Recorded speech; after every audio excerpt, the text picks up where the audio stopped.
오랫동안 역대기를 읽으며 신앙의 삶을 함께 나누었습니다. 오늘 그 마지막 시간이 되겠습니다. 역대하 36장으로 이제 역대기의 말씀을 마감하게 됐습니다. 역대기는 역대상 1장 1절에 아담이라고 하는 이름으로부터 시작됩니다. 그리고 이제 36장에 유다 왕국의 마지막 왕이었던 시드기야에 대한 기록으로 왕국의 역사가 끝이 나게 됩니다. 시드기야는 21살 때 왕이 돼서 유다의 마지막 왕으로 11년 통치하게 됩니다. 오늘 유다가 멸망했는가를 잘 알고 있는 말씀 중에 특별히 12절은 이렇게 시작합니다. 하나님의 말씀을 들었음에도 불구하고 그들이 말씀에 순종하지 아니했다. 말씀에 순종하지 않았다는 얘기를 다른 표현은 겸손하지 않았다라고 하는 말씀으로 기록해 주시고 있습니다. 우리가 겸손이라는 말, 이렇게 얌전한 것처럼 보여지는 그런 말씀입니다만, 하나님 앞에 겸손하지 않았다, 그 얘기는 하나님의 말씀을 듣지 않았다는 얘기입니다. 오늘 그 모습을 13절은 더 자세히 세 가지로 기록해 주고 있습니다. 하나님의 말씀을 통해서 목이 곧고 마음을 완악하게 하고 이스라엘의 하나님 여호와께로 돌아오지 않았다. 그러므로 겸손하지 않았다고 하는 말은 목이 곧다는 말이고 마음이 완악하단 말이고 하나님께로 돌아오지 않았다는 그러한 말씀입니다. 다시 우리가 하나님 앞에 설 때마다 하나님, 내가 하나님 앞에 겸손하지 못했습니다. 그랬을 때 그건 목이 곧다고 하는 건 고집이 세다는 얘기죠. 내 주장이 있다는 얘기고, 마음이 완악하다는 얘기는 딱 닫혀가지고 딴 사람 얘기가, 하나님의 말씀이 들려지지 않는다는 얘기고, 하나님께로 돌아가서, 끝은 멸망인데 끝까지 가지 않고 돌아왔다면 다행인데 돌아오지 않았기 때문에 멸망의 길로 갔다고 하는 것입니다. 이러한 모습이 왕들의 역사 속에 기록되는데, 오늘 14절은 제사장들, 모든 제사장들입니다. 또 백성들 한꺼번에 범죄하고 가증한 일, 우상숭배죠. 이방의 모든 가증한 일을 따라 행하게 됩니다. 그러니까 모든 제사장이 이번에는 백성들까지 다 우상을 숭배하며 성전을 더럽히게 될 때에 하나님이 보실 때 어디를 봐도 희망이 없습니다. 문제를 해결할 만한 사람이 없습니다. 아무리 봐도 결국은 멸망의 길로 갈 수밖에 없습니다. 왕의 시대뿐만이 아니라 예수님 당시에도 똑같았어요. 예수님 마태복음 23장에 보시면 성전이 무너짐을 보면서 예루살렘아 예루살렘아 선지자들을 죽이고 파송된 자들을 돌로 치는 자여, 내가 암탉이 새끼가 날개 아래 모음같이 내 자녀를 모으려고 한 일이 몇 번이냐. 그런데 너희가 원하지 아니하였도다. 결국 황폐하여 버려진 바 된다고 하는 것이고, AD 70년에 로마에 의해서 예루살렘이 무너지는 것처럼 멸망이라고 하는 건 결국 하나님께 돌아오지 않은 것입니다. 오늘 이제 마지막 유다 왕국의 멸망을 보면서 여러분 깨달아야 합니다. 특별히 믿음의 삶을 함께 살아나가며 본받아야 될 사람은 본받아야 되지만요, 망하는 사람 보고 우리는 분명히 깨달음이 있어야 됩니다. 어떻게 살기에 멸망의 길로 갔을까라고 했을 때, 여러분, 우리가 망하게 되면 탓을 하게 되죠. 그런데 절대로 하나님 탓해서는 안 됩니다. 왜냐하면 첫 번째 이제 말씀드리는 건 15절에 보시면요, 하나님이 부지런히 사신들을 보내셨습니다. 하나님은 유다 백성들을 여전히 사랑하셔서 당신의 사신들, 선지자들, 종들을 부지런히 보내셨습니다. 여러분, 오늘 이 15절에 부지런히라고 하는 말에 하나님의 심정을 아셔야 합니다. 오늘 하나님 여호와께서 부지런히 사신들을 보내어 이르셨지만 어떻게 됐습니까? 16절에 그의 백성들이 하나님의 사신들을 첫째 비웃었습니다. 그가 전하는 말씀을 둘째 멸시했습니다. 세 번째, 그 말을 전하는 선지자들을 향해서 욕했습니다. 여러분, 우리가 이 땅을 살아나가면서 하나님께 대하여 어떻게 해야 합니까? 라고 했을 때 오늘 백성들이 사신들을 비웃고 말씀을 멸시하며 선지자들을 욕했다고 할 때 그건 한마디로 율법을 버렸다는 얘기입니다. 목소리에 순종하지 않았다는 얘기입니다. 앞에 말씀드린 대로 마음이 완악해가지고 바알을 따라 살아나가는 모습이었습니다. 그러므로 이 백성들은 더 이상 회복할 수 없게 되었습니다. 옛날 성경은요, 만회할 수 없게 되었다, 그렇게 표현을 했더라고요. 회복할 수 없게 되었다는 얘기는 결국 멸망했다는 얘기입니다. 근데 여기서 말씀드린 그대로 하나님의 심정은 망하는 걸 원치 않으신다고 하는 겁니다. 여러분, 어느 애비가 자식이 멸망하는 걸 원하겠습니까? 할 수만 있다면 멸망시키지 않고, 할 수만 있다면 백성들을 하나님의 자녀로 암탉이 새끼를 품듯이 품고 살고 싶은 것이 하나님의 심정이죠. 그러므로 쉬지 않고, 이게 부지런히라는 얘기는 계속해서 기회를 따라 사자들을 보냈습니다. 마지막 멸망은 거부한 겁니다. 받아들이고 하나님의 말씀으로 돌아왔으면 되는데 부지런히 전해지는 하나님의 경고에도 불구하고 하나님을 따르지 않는데 영적 단절입니다. 음성을 들어도 거부합니다. 여러분, 세상 사람들은 교만과 겸손을 어떻게 비교할 줄 모르겠습니다만 우리가 성경을 읽으며 분명한 교만은 목이 곧은 거예요. 하나님 말씀을 따르지 않는 겁니다. 무슨 인사를 잘 안 하는 사람이 교만한 사람이 아니라 하나님의 말씀 앞에 고개 숙이지 않고 하나님의 말씀 앞에 마음을 열지 않는 것입니다. 겸손하지 않았다는 얘기는 부지런히 말씀을 전하는 선지자의 경고를 듣지 않았다는 얘기예요. 우리가 얘기하는 겸손하지 않음은요, 경청하지 않음입니다. 그러므로 오늘 여러분에게 첫 번째 말씀드립니다. 겸손하셔야 됩니다. 우리가 목을 뻣뻣하게 해서도 안 되고 마음을 완악하게 해서도 안 되고 언제나 나 자신은 연약한 존재다, 내 생각대로 살면 멸망할 수밖에 없는 자다 인식하고 하나님의 소리에 오늘도 귀를 기울여 들을 때 여러분의 삶 속에 하나님이 주시는 풍성한 열매가 있습니다. 예수님 마태복음 18장 13장에 씨 뿌리는 자의 비유를 4가지로 얘기하셨을 때 그 씨 뿌리는 비유의 첫 번째는 악한 자가 와서 마음에 뿌려진 것들을 빼앗는데 길가에 뿌려진 자요라고 하는 말입니다. 여러분, 길바닥에 뿌려졌다는 얘기는 딱딱하고 완악하다는 얘기 아닙니까? 목이 곧고 뻣뻣하다는 얘기라면 거기에 뿌려진 게 뭘 잘하겠습니까? 그러나 옥토에 뿌려진, 부드러운 밭에 뿌려진 이 열매가 맺어지고 100배의 결실을 맺어진다면 오늘 항상 하나님의 말씀을 들을 때마다 이런 생각을 해요. 만약에 시드기야 왕이 역대하 7장 14절에 그래요. 하나님 앞에 겸손하고 은혜를 구했다면 확신하건대 하나님은 멸망시키지 않으셨을 겁니다. 역대하 7장 14절은 이렇게 얘기합니다. 내 백성이 악한 길에서 떠나 스스로 낮추고 목을 뻣뻣하지 않게 하고 기도하고 내 얼굴을 찾으면 내가 하늘에서 듣고 그 죄를 사하리니 내가 그 땅을 고칠 거야. 이것이 하나님의 심정입니다. 그런데 오늘 유다 이스라엘 백성 어떻습니까? 호세아 선지자가 말하는 대로 11장 12절은 이렇게 기록합니다. 에브라임은 거짓으로, 이스라엘 족속은 속임수로, 그리고 유다는 하나님을 찾지 않는 신실하고 거룩한 자에 대해서 정함이 없도다. 마음이 떠나갔다는 얘기죠. 말씀이 떠났다는 얘기입니다. 자기 생각으로 꽉 차서 완악하다고 하는 얘기입니다. 그래서 백성의 범죄가 너무 심하기 때문에 더 이상 두고 볼 수 없어. 하나님이 심판하실 때 그 심판은 결국 멸망이요. 더 이상 이스라엘은 하나님의 긍휼의 대상이 되지 못했습니다. 결국 여러분, 두 번째 이스라엘은, 유다는 이렇게 멸망하게 됩니다. 하나님이 멸망을 보시면서도 안타까우셨겠지만 유다의 멸망, 절망적인 사건이죠. 하나님은 유다를 이제 바벨론 사람의 손에 넘기시게 됩니다.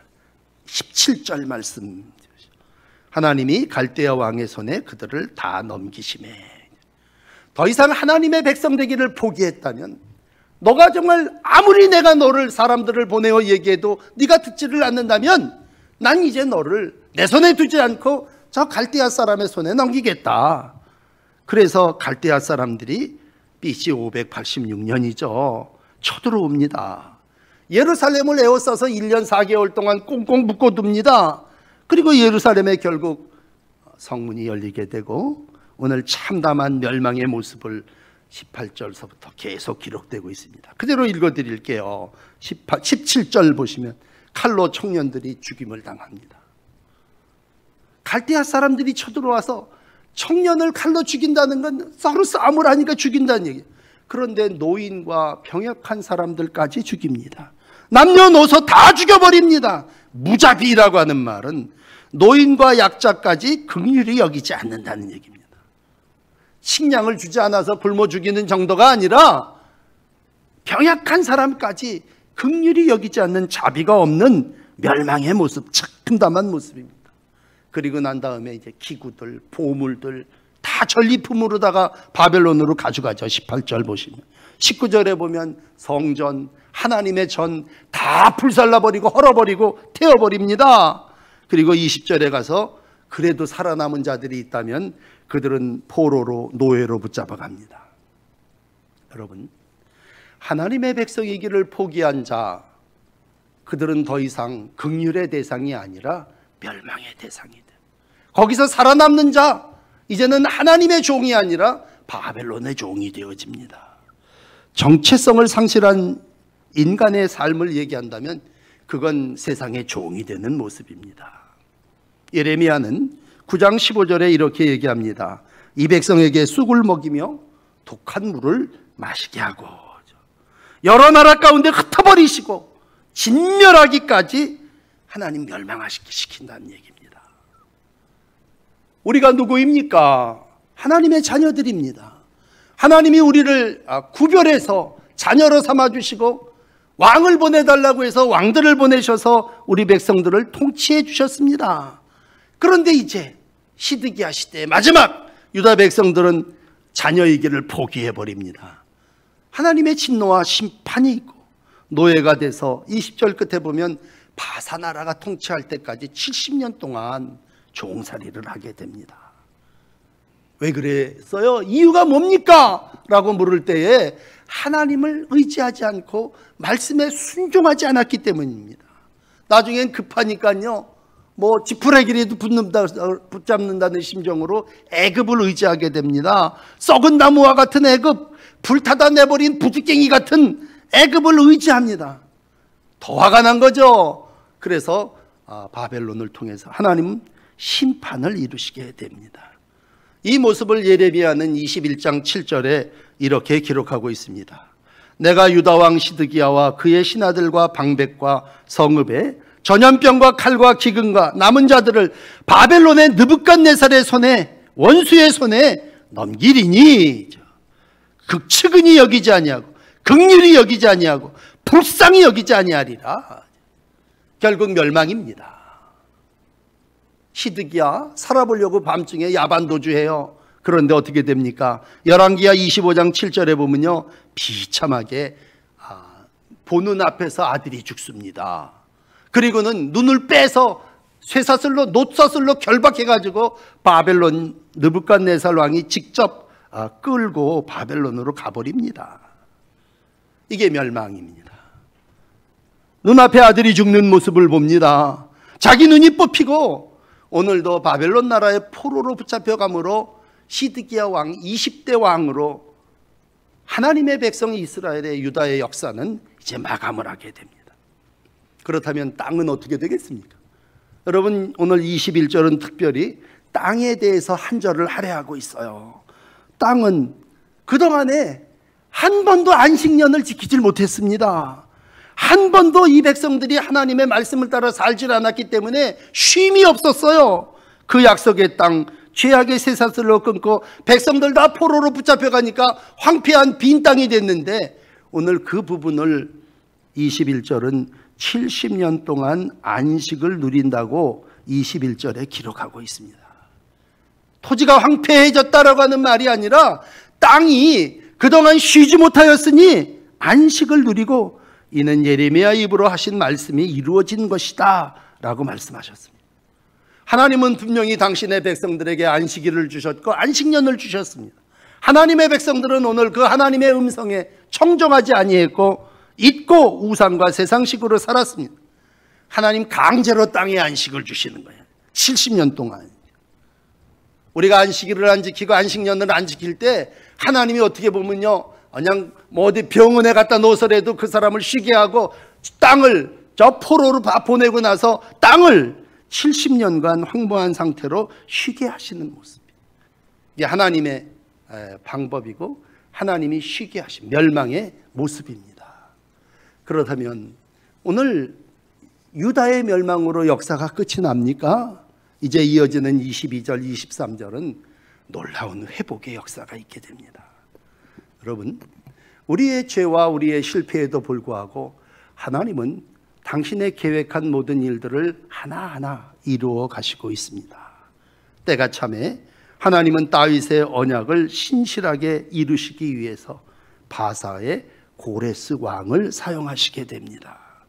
이스라엘 백성, 유다 백성 70년 포로 생활을 하고 포로에서 이제 고레스가 칙령을 내리게 됩니다. 모든 죄에서 일어나라. 그리고 이제 새로운 역사를 이루어 나가. 우리 내일부터 이제 에스더를 읽겠습니다만 하나님의 역사가 이제 새롭게 회복의 역사로 펼쳐지게 됩니다. 그동안 역대상 29장, 역대하 36장, 거의 65일 동안 우리가 왕들의 역사를 읽었는데 그리고는 70년 지나서 오늘 이제 22절, 23절 바사 왕국이 들어서면서 고레스 왕을 통해서 이루십니다. 여러분 다시 한번 어려운 시대를 살아나가시면서 이렇게 역사를 보시면 참 하나님이 모든 일을 하시지만 어떤 때는 바벨론이라고 하는 나라를 심판의 도구로 사용하신 거예요. 그리고는 70년 지난 다음에는요, 바사왕 고레스라고 하는 사람을 이번에는 도구로, 회복의 도구로 사용하신다고 할 때 우리가 믿어야 될 것은요, 하나님은 이 역사를 주관하시고 개인적인 생사 화복도 주관하시는 분이시라는 것이죠. 우리가 역사를 이야기할 때 오늘 하나님께서 바사왕 고레스를 사용하셨다고 하는, 바사라고 하는 나라 하나님 알지도 못하는 나라 아닙니까? 그런데 바사왕 고레스가 어떻게 하나님의 명령 계시를 받았을까? 더 놀라운 건요, 이사야가 44장 28절에 고레스가 태어나기도 전 한 150년 전에 이런 예언을 했더라고요. 고레스에 대하여 이르기를 내 목자라, 그가 나의 모든 기쁨을 성취하리라 하며 예루살렘에 대하여는 이르기를 중건되리라, 성전에 대하여는 내 기초가 놓여지더라. 이미 이사야가 150년 전에 예언했던 그 예언을 오늘 하나님은 고레스를 감동시켜서 이루신다고 하는 그 내용이 23절입니다. 오늘 이제 23절 마지막 절까지 왔는데 이 23절은 세 가지로 나누어서 말씀합니다. 고레스가 이렇게 시인해요.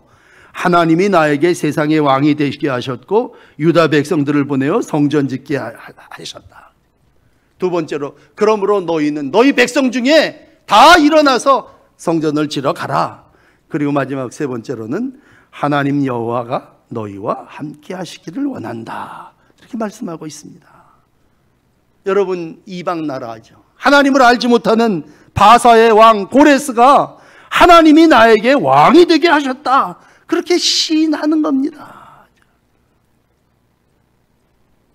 놀라운 하나님의 계획, 하나님의 역사입니다. 그리고 예레미야의 예언의 이름입니다. 예레미야가 29장 10절 11절에 아주 유명한 얘기를 했죠. 바벨론에서 70년이 차면 내가 너희를 돌보고 나의 선한 말을 너희에게 성취하여 너희를 이곳으로 돌아오게 하리라.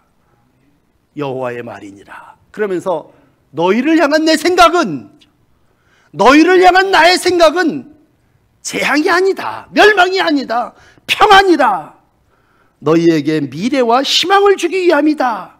그렇게 예레미야를 통해서 말씀해 주시고 있습니다. 히드기야 왕이 그 예레미야 말을 들었으면, 부지런히 찾아온 사자의 말을 들었더라면 얼마나 좋았겠습니까?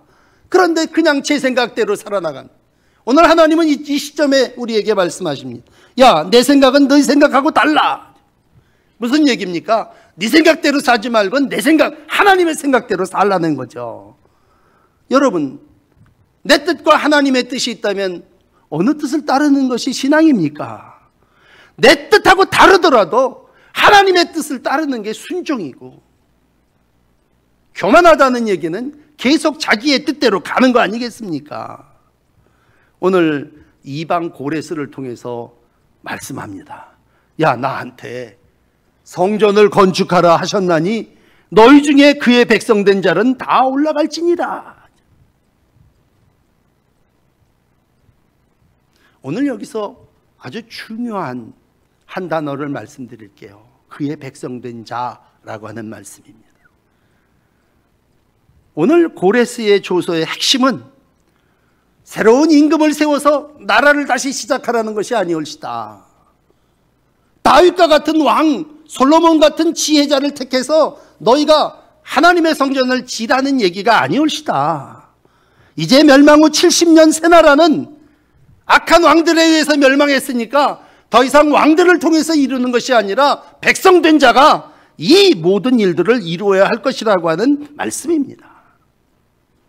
여러분, 오늘도 고관이, 제사장이 죄를 지어서 오늘 많은 지도자들의 죄로 인하여 어려움을 당하고 70년 포로 생활을 했다면, 오늘 그 포로 생활의 끝, 그리고 새로운 회복의 시작은 더 이상 왕과 고관들을 통해서 이루는 것이 아니라 백성된 자를 통해서 하나님의 새 역사를 이루신다고 하는 것입니다. 그 하나님의 백성된 자가 누굽니까? 오늘 하나님을 예배하는 여러분들이십니다. 새로운 시대가 열려진다면 누가 그 일을 할까?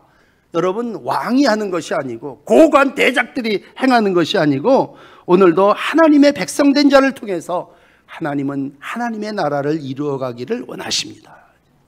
그러므로 역사의 놀라운 전환, 어떻게 보면 참 우리나라 역사하고요, 이 하나님이 계획하시는 하나님의 나라 역사하고 곧 비슷해요.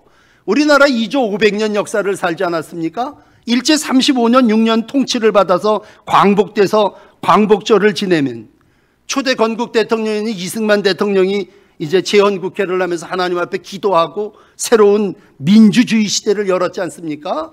더 이상 왕이 통치하는 나라가 아니라 민의주가 되는 나라가 이루어질 것이다 라고 하는 새로운 대한민국이 시작됐다면, 오늘 이제 11기의 역사를 닫으면서 하나님은 계속해서 왕들을 통해서 하나님의 나라를 이루시는 게 아니라 오늘도 주의 백성을 된 자, 주의 백성이기를 원하는 그들을 통해서 하나님이 하나님의 새로운 시대를 이루어 가십니다. 그러므로 역대기의 역사는 이제 마무리되어집니다. 그리고 이제 하나님은 새로운 하나님의 백성들을 통해서 일하시기를 원하십니다. 그렇다면 여러분, 나 같은 게 어떻게 하나님의 백성으로 일을 할 수 있습니까? 마지막 결론은 너희 하나님 여호와께서 함께 하시기를 원하노라 라고 하는 이 23절의 말씀입니다. 여러분, 나는 약하고 나는 부족해도 하나님이 나와 함께 하시면 능히 올라가서 성전을 지을 수 있습니다. 오늘도 우리의 문제는 내가 약하다고 하는 걸 시인하지 않습니다. 내가 죄인이라고 하는 것을 고백하지 않습니다. 그런데 포로 70년을 지내며 오늘도 우리가 다 무너집니다. 그리고 새롭게 하나님의 성전과 새 시대를 이루어 나가고자 할 때에 엄청 놀라운 건 이방왕 고레스가 너희 하나님 여호와께서 함께 하시기를 원한다 라고 하는 말씀을 해주시고 있습니다. 그러므로 하나님의 성전을 건축하고 또 국가를 재건하는 일, 그 모든 일은 다윗과 솔로몬 같은 왕이 아니라 오늘도 여호와 하나님이 함께 하시는 백성들입니다. 이 나라의 장래를 걱정하는 많은 분들이 있습니다. 여러분, 개인적으로 가정의 문제도 있고 나라의 장래도 있습니다. 분명한 건요, 하나님이 함께 하시면 모든 일들이 이루어집니다. 하나님이 하시고자 하면요, 고레스 같은 이방 왕도 세워서 하나님의 백성들의 일을 이루시도록 계시하신다는 얘기입니다. 예수님께서 승천하시면서 마지막으로 제자들에게 당부하신 말씀이죠. 이 땅의 백성들을 남겨두고 이제 하나님의 나라에 가면서 유명한 마태복음 28장 20절 아닙니까? 내가 너희에게 분부한 모든 것을 가르쳐 지키게 하라. 뭐라고 얘기하십니까? 내가 세상 끝날까지 너희와 항상 함께 있으리라. 오늘 예수님 승천하시면서 나만 하나님의 나라에 가는 게 아니라 내가 너희와 항상 함께 있으리라 말씀하십니다. 여러분, 유다의 멸망은 멸망으로 끝나는 것이 아니올시다. 하나님은 오늘 멸망 이후에 또다시 새로운 하나님의 나라를 계획하시고 하나님의 역사를 이루어 가시고 있습니다. 부지런히 찾아와도 계속해서 사자들을 보내도 지긋지긋하게 말을 안 듣던 그 백성들이 이제는 하나님 역사를 이루어가는 주체가 돼서 하나님의 나라의 주역으로 쓰임받게 됩니다. 옛날 우리 철야 기도를 하면서 참 많이 부른 찬송, 복음성이 하나 있어요. 주님 뜻대로 살기로 했네. 주님 뜻대로 살기로 했네. 3번 반 주님 뜻대로 살기로 했네. 그 얘기 무슨 얘기입니까? 후렴기절에 그런 말이 있어요. 뒤돌아서지 않으리. 멸망을 경험한 백성들이 야, 이제는 더 이상 내 뜻대로 사는 것이 아니라 주님 뜻대로 살겠습니다. 돌아오라고 부르시는 그 주님 앞으로 내가 이제 돌아서지 계속해서 고집을 피고 그 길로 가지 않겠습니다 라고 했을 때 오늘도 하나님은 이러한 하나님의 백성을 통해서 하나님의 나라를 이루어 가십니다.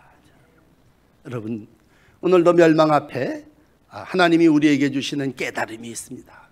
다시 한번 하나님의 말씀을 마감하면서 우리가 어떻게 살아야 할 것이냐라고 하는 것을 생각할 때 하나님의 중요한 포인트는 바로 여러분 한 분 한 분입니다.